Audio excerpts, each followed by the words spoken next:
My name is Jevon Perra and I love being a mortgage lender. I grew up in a real estate family and you can see me at 5 years old carrying one brick at a time trying to help out. It's more than just my history. For me, it's about caring and helping people. For the first 10 years of my adult life, I made a career helping people. It was great making a difference with nonprofits. We built roads, helped orphanages. I gave a lot of message of encouragement to people I served. I wrote some books as well at this aim. My passion has always been helping change lives for the better. And when I help a young couple get into the home that their kids will grow up in, or I help a family restructure suffocating debt so they can rebuild their life, well, it's rewarding. And I have an incredible team that makes the loan process very smooth, and we can do what no other lender can do. It's my passion that makes me a great lender, but it's not my number one passion.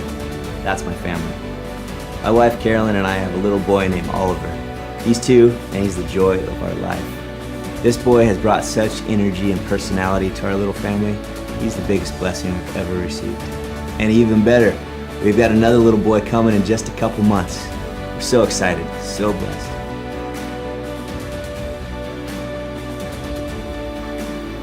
I guess I love my job because the home is where life begins. At least everything that's been important for me has come from the home. I'd love to be your lender too, because I'd love to be a part of your story as well.